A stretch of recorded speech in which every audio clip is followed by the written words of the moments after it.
were the unexpected insights or challenges that rose during your conversations with them with respect to trade and investment? We're also talking about the tariffs and, the global disruptions. So what were the challenging conversations that you had? Of course, we know that Andhra Pradesh has made good propositions, but beyond that, I would like to know what were those insights. No, you are right. There are geo-political situations. In spite of that, I spoke almost so many trade ministers and also others. Everybody is having a belief that India is moving very fast. Stable government, highest growth rate, and also transparency. Being a democratic country, people are having faith and confidence from all walks of life. That is driving us. Temporary setbacks here and there will be there, but ultimately India market everybody needs, and also India opportunities everybody wanted to explore. It is going to happen. Not much negative. And all countries, they are very happy. 2 days event here. That itself is an indication they are pro towards us under no reservations. Sir, IT.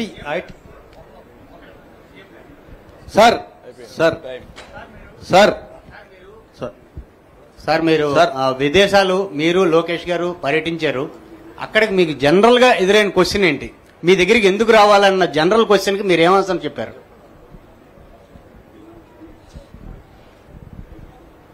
Sir, వేదిక మన్నలు అందరూ పర్యటించారు. వాళ్ళు అడిగినప్పుడు నేను opening స్టేట్మెంట్లో చెప్పాను 3 కారణాలు. ఒకటి, అనుభవం ఉన్న నాయకత్వం, బాబు గారు ఉన్నారు. రెండోది, స్పీడ్ ఆఫ్ డూయింగ్ బిజినెస్. మూడోది, డబుల్ ఇంజిన్ బుల్లెట్ ట్రైన్ సర్కార్. ఈ 3 కారణాలు చూసి ఆంధ్ర రాష్ట్రానికి రండి అని చెప్పాం. అందుకే ఈరోజు పెద్ద ఎత్తున వచ్చారు. ఒక ట్రాక్ రికార్డు ఉన్న నాయకత్వం మాకుంది. గౌరవ ముఖ్యమంత్రి గారి నాయకత్వంలో మేము అందరం పనిచేస్తున్నాం. నేను చాలాసార్లు నవ్వుతా చెప్పా, ఇక్కడ ఉన్నారని చాలా మంది యంగ్స్టర్స్ ఉన్నాం. మేము మిసైల్స్ లాంటి వాళ్ళం. బాబు గారు జీపీఎస్, కరెక్ట్ గా డైరెక్షన్ వెళ్తున్నామా లేదా టైం టు టైం మమ్మల్ని డ్రైవ్ చేస్తూ ఉంటారు. సో నాయకత్వం చూశారు. Speed of doing business, Google 13 నెలలు, ఆర్సెల్లర్ మిత్తల్ 15 నెలలు గ్రౌండింగ్. మీరు ఐటీ కంపెనీస్ నిన్న చూశారు, TCS, Cognizant, GCC developers, ANSR, Salarpuria Sattva, Rahejas, మిగతాలు కూడా ఇప్పుడు రెడీ అవుతున్నారు. ఎప్పుడు జరిగిన విధంగా స్పీడ్లో పనిచేస్తున్నాం. మూడోది, డబుల్ ఇంజిన్ బుల్లెట్ ట్రైన్ సర్కార్. కేంద్ర ప్రభుత్వం కూడా రాష్ట్ర ప్రభుత్వాలు ఎవరైతే పరిగెత్తేదానికి సిద్ధంగా ఉన్నారో వాళ్ళకి ఎక్కువ బాధ్యతలు ఇస్తున్నారు. అదేవిధంగా మేము ఇస్తున్న ఫీడ్బ్యాక్ కూడా తీసుకుంటున్నాం. గౌరవ ముఖ్యమంత్రి గారు ఆర్సెల్లర్ మిత్తల్ ప్రాజెక్ట్ గురించి గౌరవ ప్రధానమంత్రి గారు 2 సార్లు కలిశారు. గూగుల్ విషయంలో కూడా నిర్మలా సీతారామన్ మేడం గారిని 2 సార్లు కలిశారు. అనేక సార్లు ఫోన్లో కూడా మాట్లాడారు. మేము ఫాలోఅప్ కూడా చేస్తున్నాం. అందుకే ఈ 3 ఆంధ్ర రాష్ట్రాలు ఉన్నాయి కనుకనే ఈరోజు పెద్ద ఎత్తున ఆంధ్ర రాష్ట్రం పెట్టుబడులు పెట్టడానికి సిద్ధంగా ఉన్నారు. Sir, you promised lakhs of jobs for youth of Andhra Pradesh, but instead of creating new jobs, companies are bringing their employees from different parts of the country. How can we say this? It's happening major in IT companies. No, that is not correct. All over the world, only Telugu community is going. Now they are coming back also. From Bangalore, home state, hometown, they want to work, they are coming. Always skill development, capacity building is a continuous process. People are there, nobody will bring outside. Sir, Sir, if I may, sir, IT, it's a related question once. Even existing partners are growing. So if you look at it, Infosys has hired close to about 1,400 people after this government came in. Now we are working with them to build a campus. They are hiring locally. Cognizant is hiring locally. TCS is hiring locally. Managerial level, they might bring people. But majority of them are locals or Andhrites. As sir has said, IT talent is from Andhra.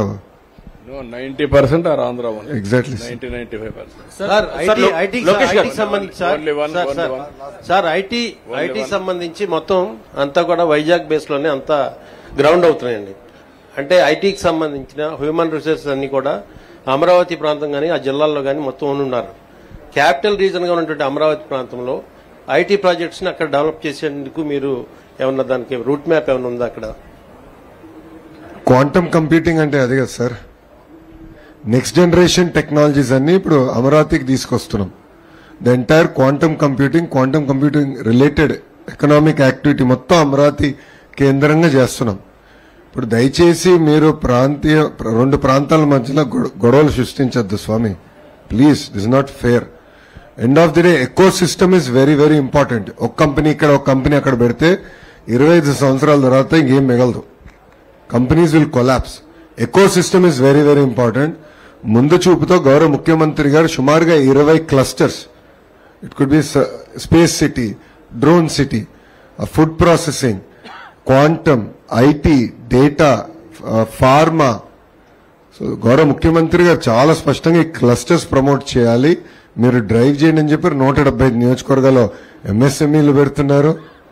So అభివృద్ధి వికేంద్రీకరణ అంటే అన్ని ప్రాంతాలు సమగ్రంగా అభివృద్ధి చెందాలి. దానికి ఒక విజన్ తో మేమందరం పనిచేస్తున్నాం. గౌరవ ముఖ్యమంత్రి గారు ఆదేశాలు. Thank you sir. సార్ నేను సత్య ఏబిఎన్ ఆంధ్రజ్యోతి నుంచి సార్ లోకేష్ గారికి సార్ 20 లక్షల ఉద్యోగాల కమిటీ చైర్మన్ గా మీరు ఈ సమ్మిట్ ద్వారా మీ లక్ష్యానికి చేరువయ్యని అనుకుంటున్నారా? ఒకటి. 2, ఉదయం ట్వీట్ పెడుతున్నారు, సాయంత్రానికి ఎంఓయూ చేసుకుంటున్నారు. దీని వెనకాల బ్యాక్గ్రౌండ్ ఏం జరిగింది అనేది కూడా ఒకసారి చెప్తే బాగుంటుంది సార్. ఫైనల్ గా ఈ కంపెనీలు వచ్చాక వీటిని నిత్యం ట్రాక్ చేయడానికి అధికారులు కావచ్చు, మంత్రులు కావచ్చు, ట్రాక్ చేయడానికి ఏమైనా మెకానిజం అంటే ఒక టెక్నాలజీ ఏమైనా యూజ్ చేస్తారా?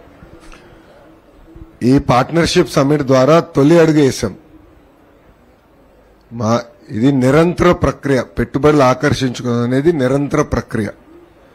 ఈ రోజు మీరు చూస్తే ట్వీట్ పెట్టాను, ఎంఓయూ చేసుకున్నాడు, దాని ఇంకా చాలా హోంవర్క్ ఉంది సార్. ఇప్పుడు గౌరవ ముఖ్యమంత్రి గారు ఆదేశాల మేరకు ఇప్పుడు గూగుల్, నేను ఫస్ట్ టైం యూఎస్కి వెళ్ళినప్పుడు వాళ్ళ సిటిఓని కలిశాను, ప్రభాకర్ గారిని నేను పర్సనల్ కలిసా.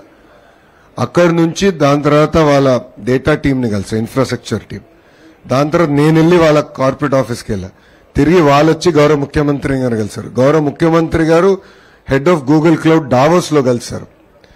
ఇట్లా కంటిన్యూస్ ప్రాసెస్ టచ్ లో ఉన్నాం కనుకనే మేము ఈ ప్రాజెక్ట్స్ అన్ని ఫ్రక్టిఫై చేసి ఎగ్జిక్యూట్ చేయగలుగుతున్నాం.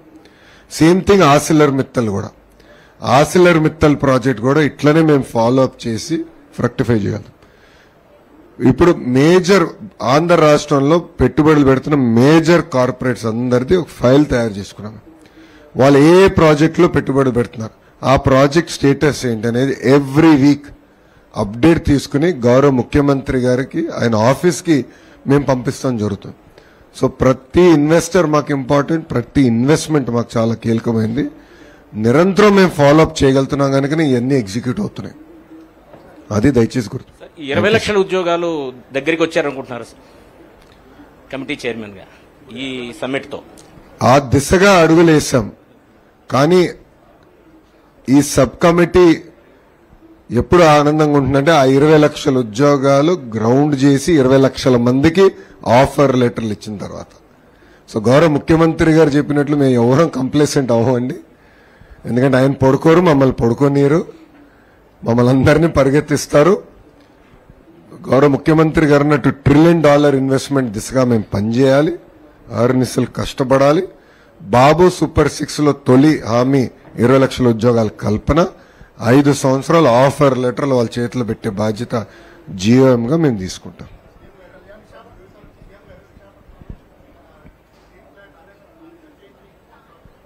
ఏది కాదయ్యా, నువ్వు ఇంట్లో పడుకొని పని చేయకపోతే ఎట్లయ్యా? గుర్తుపెట్టుకోవాలి, మీరందరూ కూడా ఏం తయారయ్యారంటే ఊరికే జీతాలు ఇస్తారా? పని చేయాలి కదా. ప్రతి ఒక్కసారి కేంద్రం రాష్ట్రం డబ్బులు ఇస్తుందా? ఏనయ్యా, మీరు అందుకే చెప్పాలి, ఇవన్నీ కూడా గుర్తుపెట్టుకోవాలి మీరు. ఇప్పుడు ఏం జరిగింది అక్కడ? అంత మునుపు ఎవ్వరేం మాట్లాడలేదు. గవర్నమెంట్ వచ్చిన తర్వాత ఇన్సిస్ట్ చేస్తే అది BAFR లిస్టులో ఉన్న కంపెనీని లిఫ్ట్ చేసి 12,000 కోట్ల రూపాయలు ఇన్ఫ్యూజ్ చేశారు. 12,000 కోట్ల రూపాయలు ఇన్ఫ్యూజ్ చేసే రాష్ట్ర ప్రభుత్వానికి ఏమైంది? కరెంటు ఛార్జీల బకాయిలన్నీ కూడా 2,000 కోట్ల పైన ఈక్విటీ కింద కన్వర్ట్ చేశారు. అది కూడా ఎప్పుడో ఇస్తామని. ప్రాపర్టీ ట్యాక్స్ ఫర్గో అయ్యాం. వాటర్ ఛార్జెస్ అన్ని వదులుకున్నాం. ఇంకొక పక్క సెక్యూరిటీ మనల్నే పెట్టమన్నారు. దేని పెడుతున్నాం? ఇవన్నీ ప్లాంట్ వైబిలిటీ తేవడానికే కదా. ఇప్పుడు ఇంకొక ఫ్యాక్టరీ వస్తా ఉంది, ప్రైవేట్ వాళ్ళు పెడుతున్నారు. వాళ్ళు రేపు రాబోయే రోజు ప్రాఫిట్లో ఉంటుంది. అంటే పబ్లిక్ సెక్టర్లో ఉందని బెదిరిస్తా కూర్చుంటే ఎంచో పైన ప్రతి ఒక్కరు ఇదే మరి మీరు క్వశ్చన్స్ అడుగుతా ఉంటే అన్ని ఎందుకు లాభాలు ఉన్నాయి, ఇక్కడ నష్టం ఎందుకు వస్తా ఉంది? నేను కూడా 3 నెలలకు ఒకసారి రివ్యూ చేస్తున్నాం. మీరు కూడా గుర్తుపెట్టుకోవాలి, పని చేయాలి. పని చేయకపోతే ఎన్నిసార్లు గవర్నమెంట్ ఎక్కడి నుంచి డబ్బులు తెచ్చిస్తామంటే ఇది ట్యాక్స్ పేయర్స్ మనీ కదా. ఇది ఎఫిషియన్సీ ఉండాల్సిన పని లేదా? ఆంధ్రుల హక్కు, విశాఖ ఉక్కు. మనం పని చేయకుండా దాన్ని వైట్ ఎలిఫెంట్ మారి పెట్టుకుని కూర్చుంటారు ఇంట్లో.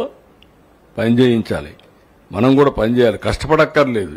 దాన్ని సిస్టమేటిక్గా రన్ చేసి ప్రొఫెషనల్గా రన్ చేస్తే అది వైబుల్ అవుతుంది ఆటోమేటిక్గా. కాబట్టి నువ్వు కూడా ఎంతో పైన ఏమి అన్సెటిల్మెంట్ ఉంది దాంట్లో? ఎవరు చెప్పారయ్యా నీకు? ఎవడు చెప్పాడు? బుద్ధి ఉండాలి. ఏం తీసుకోవాలి? ఏం తీసుకుంటారు? 12,000 కోట్లు ఇస్తే ఏం తీసుకుంటారు? నీకు వచ్చి మీ ఇంటికి వచ్చి చెప్పాలనా? నేను ప్రైవేటైజ్ చేయనని ఎన్ని గంటలు చెప్పాలి? తమాషాగా ఉంది మీకు. నేను కూడా చూస్తున్నాను కొంతమందిని కావాలని ఏదో కలబెడతానే ఉండాలని కలబెడతా ఉంటారు. వాళ్ళకి ఏం పని లేదు. మొన్న ఇదే మరి నాకు అక్కడ ఒకటి జరిగింది. ఏ ఇండస్ట్రీ రానివ్వకుండా చేస్తే కెమికల్ ఫ్యాక్టరీలో పీడీ కింద పెట్టినాక అన్ని సెట్ అయిపోయినాయి. ఎత్తిపోయి లోపలేస్తే ఇంక డిస్టర్బెన్సీ లేదు. అన్ని ఇండస్ట్రీస్ బాగున్నాయి. రాష్ట్రం కూడా బాగుంది. మీరు కూడా ఇవన్నీ గుర్తుపెట్టుకోవాలి. ఎవరు ఇప్పుడు ఇంతమంది వస్తున్నారా? ఎందుకు వస్తారు ఇక్కడికి? ఈ రాష్ట్రంలో పెట్టుబడులు పెడితే వాళ్ళ డబ్బులు తిరిగి వస్తాయి. వాళ్ళ బిజినెస్ బాగా జరుగుతుంది. రేపటి నుంచి నేను పని చేయను, నాకు డబ్బులు ఇమ్మని అడిగితే ఎవరు చేస్తారా? ఈ రాష్ట్రం కాబట్టి ఇంకొక రాష్ట్రానికి పోతారు. కొంచెం మీరు కూడా కల్చర్ ఒకటి ఇంపార్టెంట్ గుర్తుపెట్టుకోవాలి అందరం. విశాఖపట్నానికి ఎందుకు వస్తున్నారంటే గుడ్ పీపుల్ కాబట్టి ఇక్కడ ఎక్కువ వస్తున్నారు. ఒక ఊర్లో ఒక రౌడీ ఉంటే ఆ ఊరికి బోరు. నీ కూతుర్ని ఇస్తావా దొంగలుండే ఊర్లో? ఏమయ్యా చెప్పరు? దట్ ఈజ్ వేర్ మనం కూడా గుర్తుపెట్టుకోవాలి. నేను అందుకే ఇంక మోటివేషన్ కూడా గట్టిగా చేయాల్సి వస్తుంది. ఐ హావ్ సీన్ 45 ఏళ్లు రాజకీయం చూశాను. నేను కరెంటు లేని పరిస్థితిలో నుంచి ఇంటిపైన కరెంటు తయారు చేసే పరిస్థితికి వచ్చే రోజు చూస్తున్నా. మనం కూడా ఇవన్నీ ఉపయోగించుకోకుండా అడగమన్నారు కాబట్టి అడ్డుదండంగా అడుగుతానే ఉంటాం. అది ఇది అనేది వదిలేయాలి. మీరు కూడా ప్రాక్టికల్గా అడగాలి. అందరం కూడా జాగ్రత్తగా మనం ఇంత సక్సెస్ అయిన తర్వాత అక్కడ ఎవరో ఒకరు ఎవరు చెప్పారు, ఎవరు చెప్పలేదు. చెప్పకపోతే దాన్ని ఒక ఇష్యూ చేయాలని ఒక సీడ్ ఒకటి వేస్తావు. ఆ సీడ్ వేసేది మానేయాలి. ఫ్రీ ఎక్కడుందా నీకు? 12,000 కోట్లు పెడితే కనీసం నీకు కూడా, నువ్వు చదువుకున్నాడువే కదా, నీకు మామూలు వాళ్ళకి గుర్తు ఇదేంటి? కాబట్టి ఎవరైనా సరే మీ అందరూ అడుగుతున్న ఒకటే మాట, 12,000 కోట్లు పెట్టారా లేదా? బికాస్ ఆఫ్ గవర్నమెంట్ అవునా కాదా? అది డబ్బులు అవునా కాదా? నేను వాటర్ ఛార్జెస్ అని ఫార్గో అయ్యానా లేదా? కరెంటు ఛార్జ్ పోయినా లేదా? సెక్యూరిటీ పెట్టానా లేదా? ప్రాపర్టీ ట్యాక్స్ వదులుకున్నావా లేదా? దేనికోసం వదులుకున్నాం? మన వాళ్ళ కోసమే కదా. అట్లా ఉండి ఎంతో పైన అదే మాట్లాడుతూ ఉంటే కూర్చొని ఎవరికైనా విసుగు వస్తుంది. కరెక్ట్ కాదని గుర్తుపెట్టుకోండి అందరూ. ఎట్టి పరిస్థితులు చేయరు. కానీ ఆ ఇండస్ట్రీ రన్ చేసేది మాత్రం ప్రొఫెషనల్గా చేయాలి. నేను కూడా 3 నెలలకు ఒకసారి రిపోర్ట్ తెప్పించుకుంటున్నా. ఎట్టి పరిస్థితుల్లో లాస్లో రన్ కావడానికి వీలు లేదు. ఒక గోల్డ్ మైన్ అది. గోల్డ్ మైన్ మీరంతా కలిసి ఇది చేస్తున్నారు. ఓకే, థ్యాంక్ యూ అని అంటారు. ఏం bro?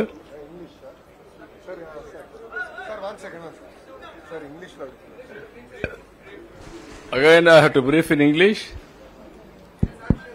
Huh? 5 minutes in English. एक मिनट सर एक मिनट सर छोड़ दीजिए. 5 minutes English.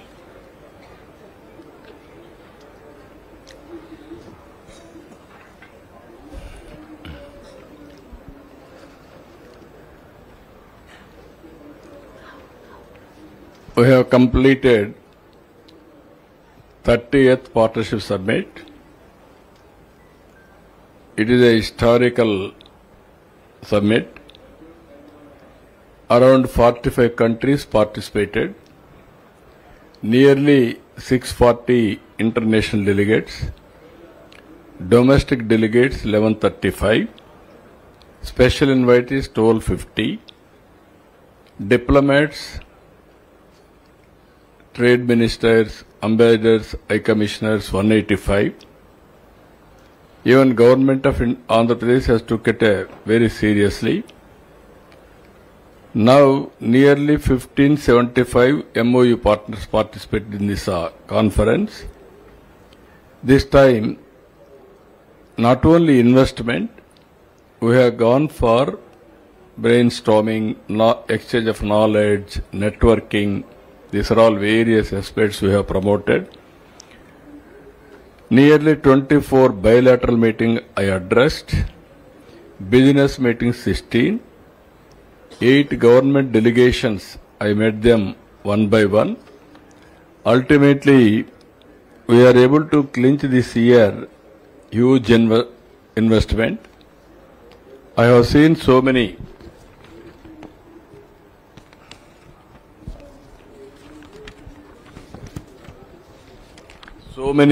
partnership summits.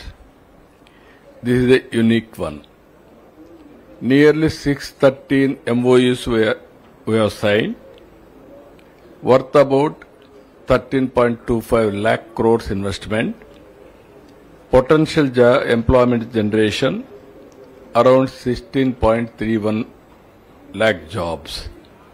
This is a unique one. In this, energy, industries, infrastructure, IT, CRDA, tourism, food processing, municipal administration, textiles, health, education, other departments. Even technology, so many people are coming.